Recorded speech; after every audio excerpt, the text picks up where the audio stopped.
you're a lender who's doing great business. You're raising money from your investors. You put the money out on loans, and then more borrowers come in the door because you're growing and you have relationships and things are going great because the market is strong and your shop is just getting more visibility and you're getting more business. So you go back to your lenders, you raise more money because your other money's out on the street right now and you have to wait till that pays off, right? And then the next month, repeat, right? Great problem. Sure. Okay. So you can only go back to that equity well so many times, right? You've got to basically think about investors constantly, which is something you should be doing anyway. But, you can only go back and say, now we need more money. Now we need more money. Things are great. We need more money. At some point that well dries up. Welcome to the How to Scale Commercial Real Estate Show. Whether you are an active or passive investor, we'll teach you how to scale your real estate investing business into something big. David Blatt is the CEO of CapStack Partners, focused on helping clients find real estate, investment, and capital solutions. He is also the founder and CEO of Banxel, the first lender-to-lender marketplace to syndicate, buy, and sell real estate loans. With a background in distressed real estate, Mr. Blatt has successfully structured and closed countless complex deals, and he's also a frequent public speaker and writer on innovation and capital market trends in real estate. David, welcome to the show. Thank you for having me. And the pleasure's mine. You've got a lot of fun things going on. I know we talked here, before the show kicked off on just kind of the innovative and unique things that you guys are working on. But before we really dig into the nuts and bolts of that, same three questions I ask everybody who comes on the show. Can you quickly tell us where you started, where you are now, and how you got there? Those are three simple questions with long answers. So I started in real estate specifically about 20 years ago. I loved the asset class in the industry. I just saw it as a vehicle to really be able to build personal wealth, long term. And so my first gig, I was looking around trying to figure out where my entry point was, and there was a development group that was looking to hire a secretary. I loved what they were doing in the distressed real estate space. They were focused on contaminated properties at the time. And so I basically said, hey, I'm willing to fetch your coffee, send the mail, do whatever you need to do. I'll take that receptionist job, but I want to learn everything I can from you, with the caveat that you understand that the second I feel like I do have an understanding, I'm out. I'm going to be, because my game plan was always to start my own shop. And so that's what I did. That was my first job. And it's where I learned the distressed real estate space. It's how I learned about real estate finance. And it was really the jump off to my career. That's awesome. I love that hustle and grind, and I think a lot of people miss that early on because they say, all right, I want to go big. I want to figure this out. And you said, man, I'll work the mailroom. I don't care. Long as I get the front row seat to what you guys are doing, by all means, right? That's exactly right. I really looked at it as like hands-on apprenticeship. I've always been an entrepreneur. I always knew that I wanted to build something of my own. And you really have a couple of paths to do that, right? You can go and work for a big shop, get that pedigree, that name association with like a big firm, and certainly the discipline, or you can do it at that like small shop, grind it out level, like boots on the ground, frontline kind of thing. And so I saw that really as a better path because I'd be working next to the CEO of that company and really just picking up all the pieces of one needs to really run their own platform.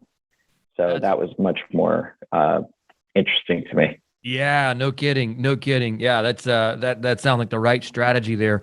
Let's fast forward to what it is that you're doing really in your day-to-day now. Where are you now? So I manage an investment fund now that is buying performing and non-performing commercial mortgages from other lenders throughout the country in markets that we like. We're really, rather than being a lender that a borrower in real estate is more familiar with, we're actually trading with those lenders and building a portfolio of loans through the relationships that we have with other lenders. So it's kind of like one level up and really like, our lender is the client versus an end even if we obviously end up with a loan and do work with the borrower once that's on our books. What has that been like? Because obviously you guys have to have capital to go out and buy these non-performing or performing notes, right? So what was that like, raising the capital for that? So, that capital raising in and of itself is a job and a responsibility and a skill set. So it's something that you need to tend to as much as you need to tend to the deal flow pipeline. And talking about it in the context of a fund vehicle, you're really talking about it from an input-output kind of way. And you really have to balance the two because it's an ongoing endeavor, right? It's one thing to raise money on a deal and closing that particular transaction. You grind on the front end, you put that money together, it'll probably be friends and family, or wherever the source could be. But the second you hit that number that you need to close on the acquisition or whatever the business plan is, you're done, right? Right. And then you go to that next stage of executing on your business plan to manage the asset, create the value or whatever it is that you've laid out to get it to the point where on the back end, you've now delivered hopefully a profitable exit for you and your investors, right? Which is a lot easier. In a fund context, the credits never really roll to a large extent, right? You're constantly managing the capital raising and investment management process, and it's critical to be able to do that. And at the same time, you also have to make sure that there are deals, plural, coming in the door currently as well as going forward, so that you're utilizing that investor capital in the way that investors gave it to you, and to justify why they gave it to you. So it's a little bit of, call it a layer of complexity to that one-off. But the trade-off is when you raise money on a deal and you hit a home run, ideally, and you return that money to the investors, inevitably, when you've done a great job, they always ask, okay, great, where's the next deal, right? So I always think of it like you've just driven yourself out of a job, right? You kind of got to go and, sort of figuratively go get another job. So when you're dealing with a fund vehicle, it's a little more stable in that way because the fund is the next job, right? The deal that you liquidated and now you're moving into the next deal within the scope of the fund, that is the deal. So it's a lot easier to manage to that end. You just got to keep deals coming in the door. Yes, that's well, I mean, and you're basically upping the ante on the two things that we need to succeed in real estate, which is deals and money. You're pretty much right. Yeah, you're just shortening the hamster wheel to where it just spins faster. It's like, oh my gosh, we got more deals, more money, more deals, more money. That's right. Yeah, it's sort of like a perpetual wheel to some degree, right? So you just get adept at, or rather, you need to be adept at, managing that facet of it versus the sequential get on the ride, get off the ride, get on the ride, get off the ride, which is another path, but if you're going that route, then, you just want to try to be really managing all ends of that for sure. Yeah. And I would imagine that, on just staying on the capital raise conversation side of this, you're constantly needing to generate new sources of capital. I mean, because you can probably tap out investors at some extent, or am I incorrect? You absolutely need to be conscientious of introducing new investors into the fund. And by the same token, I would add that you need to also consider, the double-edged sword of that, in that, when you're so focused on trying to raise enough money to cover the deal flow that you have or prospectively can get your hands on, the other side of that is you don't want to raise so much money in a given point in time that you're not deploying that capital into deals, right? And so, it's nice to perhaps get approached by an investor group or a high volume of investors at some point that are willing to throw a ton of money your way. And it's really enticing to take advantage of that. But you also want to think about, well, this is in a fund vehicle, right? You're being measured on your overall performance, not that one deal that was a home run and the other one that's still waiting, and the cash that's sitting in the bank. All of that contributes, right? And so, one of the things that you need to manage is like, okay, how much am I going to take in now, and how much am I going to have to turn away, which is a discipline, right? And it's a luxurious discipline, right? But you want to be able to get to a stage like that, and maybe you let it in 6 months or in a year or whatever that is, to try to be responsible about, okay, how much money am I going to take on right now, because I can reasonably deploy that and hit my targets for the benefit of the fund, and then go back out and let more money in, at an appropriate stage, and so on. Yes, that's an interesting perspective, and but we, as I've heard it said many times, your problems never go away; they just change. So when you're getting started, I think that's accurate. Yeah, when you're getting started in real estate, you're going, crud, man, I need deals, crud, I need money, and you're always balancing this. And then once you get a track record, and once you start establishing and having, now you're balancing, going, okay, I need to hold the money back. I need to make sure we can deploy this responsibly. It's not that, the problems never go away; they just change. So that's fascinating. I really enjoy you taking the time to dig into kind of some of those thoughts and how you guys have to approach your business and being responsible on that front. If you had the experience where you did have too much capital and then couldn't actually get it deployed in a timely manner? We haven't run into that so far, luckily. That's also about trying to get a handle on what the prospective pipeline can look like, right? So the ideal situation is where you are opening up a fund to bring in investors and know, okay, I'm doing this because there's always a spike around this time of year, or I have certain deals that are on the horizon that I think I'll get my hands on, or there's enough activity in the market, or I have a relationship with like a seller of some profile that is going to reliably send me deal flow of this sizing. So it's that kind of stuff that you want to just try to be as thoughtful about, in terms of what your projections can be. I mean, the guiding principle here is that, a zero return on capital per day is effectively a loss, right? You've made zero for that money that day. So you really want to think about, all right, I got to get this money to work. And then, compensating for the fact that you always have some cash reserves, sitting on the sidelines anyway, just because you want to have some cash, right? That's just a component of what you need to bake in, which means you have to think about, okay, what's the level of return I need on those dollars that are actually working for the fund, because the stuff that's sitting in the bank is creating drag as a counterbalance. Yep.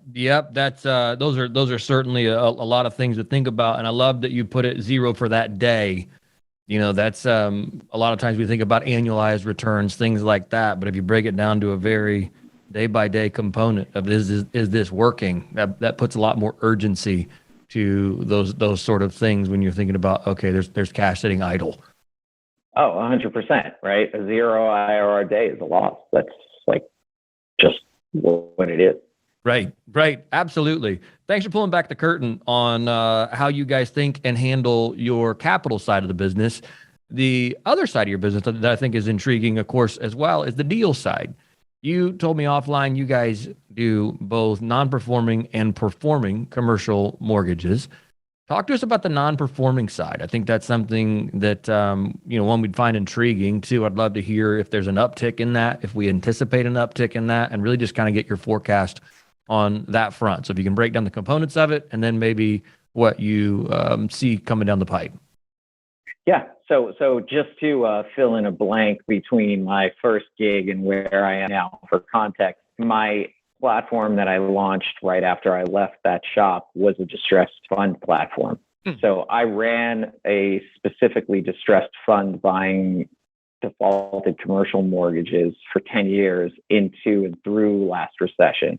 And to the point that it was scaled to about $1 billion AUM We had a private equity fund that had stepped in to back us, like right as the recession was just like starting, like the whole meltdown, Big Short situation. Like that was our time to shine. And so I have a tremendous amount of experience in the distressed space. And more so, I have, call it 2 decades of relationships with banks and lenders that we've still traded with. I ended up dissolving the fund and forming CapStack Partners, my current platform, mainly because the market came back. There wasn't much distress to chase to support a fund. So going back to the zero IRR days, like at that point, you just got to read the market. And so we were doing one-off deals, and it's been working to that extent until we were able to scale it to a fund that exists today, which is doing both the performing and non-performing. So I just needed to fill that in for context. So to answer your question more specifically, directly, the short answer is I've certainly seen an uptick. I wouldn't predict that it's a signal on the overall market. I actually believe that the overall market is very healthy and robust, both from the real estate and real estate debt side of the equation. The reason that we have a pretty steady flow of deals is, one, a function of the relationships that I have with lenders. So I'm not chasing deals on the distress side as much as solving problems for lenders that know that that's what I do. So we're getting offered this stuff because of our position in the market, which is a nice place to be. And there's always 1 or 2 deals that go sideways for a given lender, that they just need to move off their books, right? So my view on that is I don't need to buy a massive portfolio of distressed deals in order to justify having a fund that buys distressed deals. I just need to have enough relationships where the 1 or 2 that they need to move get directed my way. So, that's how we build a portfolio. In terms of the kind of like the other element, which I would say is reflective of the timing, there are a number of deals that went offline when COVID lockdown happened. And they were put in what I would describe as like induced comas, as it relates to a lot of like loan forbearances and sort of like a timeout, right? Well, timeout's over, and a lot of these loans have come back online and have started to perform. And then there are those that just are not performing and won't be coming back online. And so the lenders, contrary to how you would think about it, because the banks are doing so well, they're actually really profitable. They're doing great, and they're in the money business, right? So for them to have a deal locked up in some non-performing loan makes 0 sense. Right. They're much better just writing that thing off and rolling that money back out into a good loan. So there has been what I would describe as like a great reopening kind of spike right now that we're starting to see. I think that'll last for maybe into next year as lenders are just, kind of allowing all of that forbearance runway to burn off. And, so I do expect that, some more just kind of like market data to consider is that there's also a lot of just traditional loan maturities that happen to be coming up, that is just sort of like coinciding with these, coming back online, or rather not coming back online forbearance situations. And I think, when you have that, it does create a little bit of a dynamic that, okay, maybe I'm a borrower and I'm able to pay my loan right now. But the issue that I'm really going to run into is I've got the kind of asset that is going to be hard pressed to refinance at all or at the level that I borrowed at originally, because I don't know, it's retail. Lenders don't like retail right now. Or it's office and half my office building is unoccupied still, or it's hotel and, it's in an area that's just been really impacted and, just hasn't bounced back the way that it did pre-COVID. So I think those things are things that we're looking at closely. Certainly the lenders are, but it's kind of like, okay, you're making your monthly, but when this loan comes due, you got to pay off this loan, period, the end. Right. Right. So how does that get resolved? So that's something that we're looking at but I do expect that, there would be some opportunities on that front. Yeah, that's an interesting point you bring up there. As you guys look to some of those nuances to what you're buying.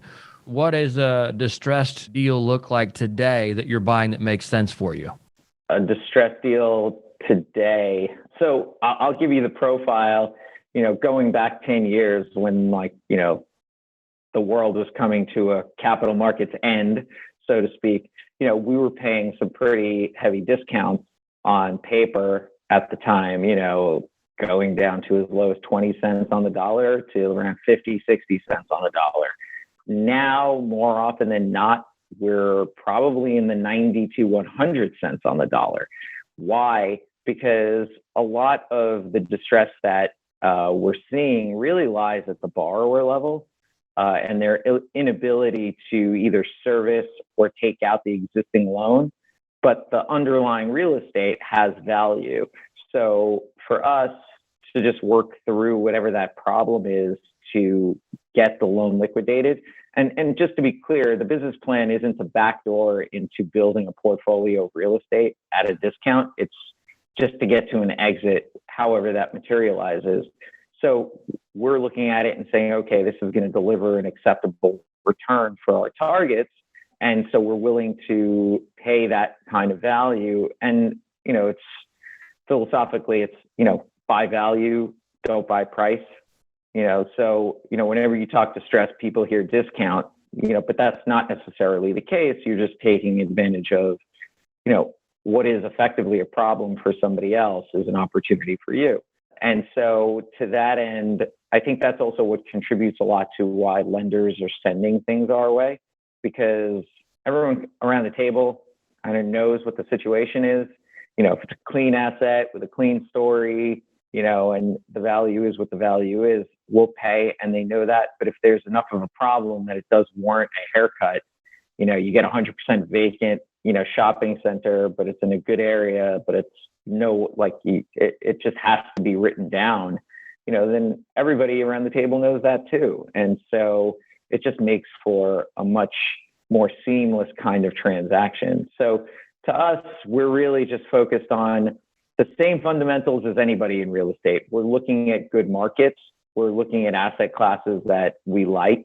And we're, I think, in the distress component, thinking about, okay, how does this jurisdiction handle the foreclosure process right now? Are there moratoriums? They've all effectively burned off at this point, but what's the runway to get resolution?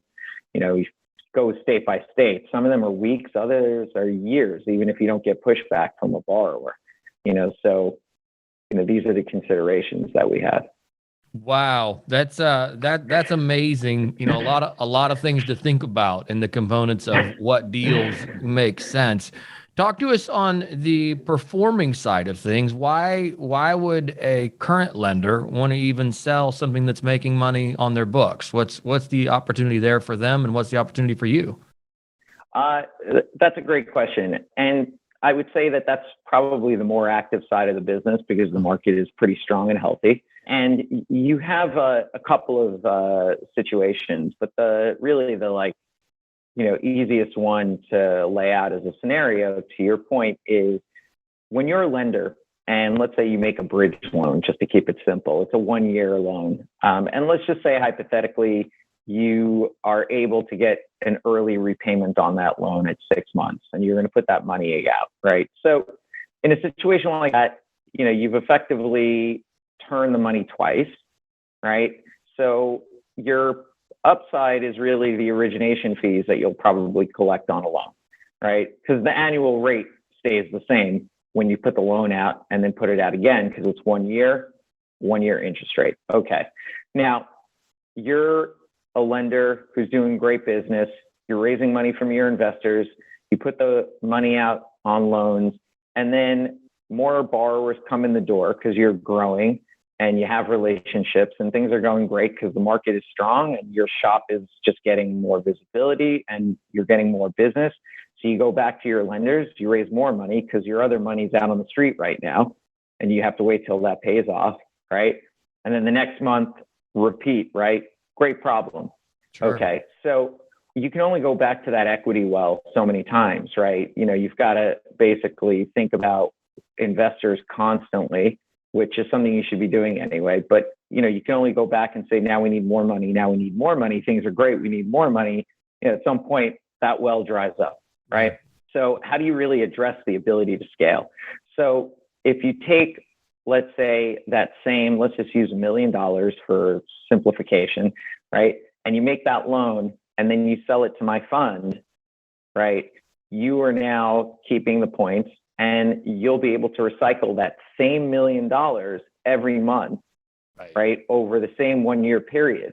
So you've turned the money not 2 times, but 12 times. Let's say you've got some drag. So let's say it's 10 times, right? Every time you're turning the money, you're clipping the origination fees.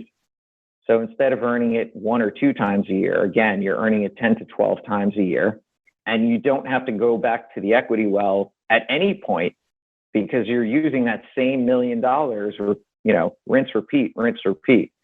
So for the lender, it really alleviates this capital constraint that they may have because of a good news problem. They're growing.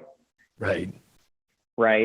So, and it also opens up a door to make more money alongside that.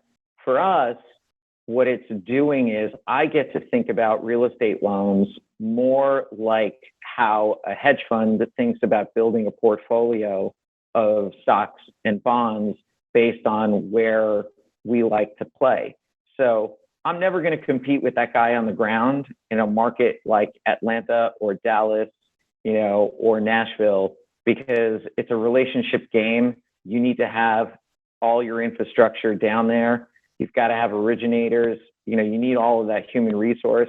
And that requires just, the bandwidth to just build that out and manage it, as well as the burn rate of paying for all that. Whereas this way, I get to find the lenders who are those guys deep in their markets, who are in a position like we described that need that cash. And I get to construct a portfolio like a fund does, where I want exposure to Dallas. I want exposure to Austin. I want exposure to Nashville. I want exposure to Atlanta. And I can build my portfolio through those relationships. And I know that I'm going to see a flow of loans from those relationships on a pretty steady basis to be able to create that portfolio. And I stay lean on my side doing it while solving a problem for them.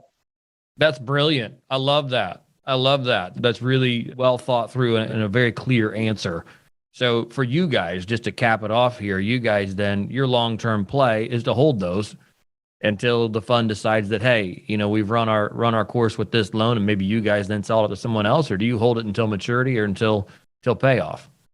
I would say we mostly hold it. It's shorter term stuff that we're typically buying, but we do have the ability to sell it off if we want to exit out for whatever reason, just to rebalance our portfolio, because we have a pretty deep relationship base with lenders that we're trading with. And then at some point with a lot of the lenders that we do business, it starts to open up like all sorts of combinations of everything I described. Sure. Maybe we'll jump in and actually fund the loan on the front end for a lender if it's like too large for them, and we have enough of a track record that, we think that they're good. They think about risk, in the appropriate way, and they're running a professional shop, or we'll partner with lenders if it's like a big loan, so it starts to almost like, I think the biggest challenge that everybody has in this market, I don't care where you're playing in real estate, is finding deals, controlling the deals, that makes sense, right? And so you really need to get creative on how you access those things. And so our thought process is we're really focused on our counterparty relationships, and helping them solve problems. And so because I'm in the debt space, I think about the lender and what their problem is, right? So if they need liquidity, I buy performing loans. If they have a defaulted loan, I'm solving their problem that way. And then, if we get some things that we think make sense for them, we're trading. And so we're able to create this ecosystem with other lenders that give us much deeper, wider reach because we're just playing well in the sandbox with all these lenders all over the country. And that just opens up the pipeline in a way that we can really just choose the best. That's fantastic. I love that. That's you've given, again, a lot of really clear answers and pulled back the curtains on how you guys think about raising capital, how you guys think about your relationships in the real estate space, and really just how you've grown your company. So that's fantastic. I have certainly enjoyed this. Thank you. Thanks for coming on today. Let's jump here into a final few questions, if you don't mind. The first one is this: if you could help our listeners avoid just one mistake in the real estate space, what would it be and how would you avoid it? I would say that one mistake. So I think people tend to underestimate the amount of reserves that they need for this asset class. And that doesn't matter whether you're playing in the debt or equity. Real estate is a large fixed asset kind of game with long duration. It just moves really slowly and it's big ticket. And so a lot of people, particularly when you're reaching to try to make a deal work, you might come in really thin, and that'll just bite you in the ass. Yeah. So I would say, overestimate reserves that you need because that rainy day materializes more frequently than you expect. And you just want to be prepared for that. There's nothing worse, particularly with investors, to go back and say, we need more money. Yeah, that's a painful one. We see it too often. So that is certainly sound advice. Next question for you. When it comes to investing in the world, what's one thing you're doing right now to make the world a better place? So, I think that our approach to the investing space and the debt space in particular, we interact with a lot of smaller debt funds, private guys who may have even started their business just a year ago, and it's just absolutely taken off. So, in addition to the transactional side of what I described and how we work with these lenders, I thoroughly enjoy the relationship aspect, and particularly these private lenders who are just taking these strides to really grow as professionals in their space, and start to conduct their businesses in maybe a much more buttoned up kind of way, and really borrowing from a lot of the business that I've done with bigger multi-billion-dollar institutions, but bringing it down to that 2-foot level. I just really enjoy that. And I really enjoy seeing a lot of these lenders just graduate into becoming just much better at what they're doing and becoming much more successful within, their shops. So, I love that story. I'm always rooting for those guys, and I think that comes through. And, I think that's why we do a lot of business with different lenders, but, being able to share with kind of my experiences on here's how things go wrong. I bought going wrong for 20 years, let's, step this up over here and over there. So to be able to do that in addition to just, making some money together, that is just the best. That's awesome. And, people, I think the larger you get and the more successful you become, the tougher it is to stay rooted to the common man or woman taking off in this space. So that's really cool that you find joy in doing that, because I'm certain the people that are following in your footsteps, certainly appreciate it. And that certainly comes through. So thanks for doing that. That's fantastic. David, if our listeners want to get in touch with you, what is the best way to do that? Yeah, so our website, capstackpartners.com, is one way. And my LinkedIn, I'm pretty active on that. So you can find me on there, CapStack CEO, David Blatt. Wonderful. David, thank you so much for your time today. I do appreciate it. Thanks so much. Thanks for having me. Hey, thanks for listening to the How to Scale Commercial Real Estate podcast. If you can do me a favor and subscribe and leave us a review on Apple Podcasts, Spotify, Google Podcasts, whatever platform it is you use to listen, if you can do that for us, that would be a fantastic help to the show. It helps us both attract new listeners as well as rank higher on those directories. So appreciate you listening. Thanks so much, and hope to catch you on the next episode.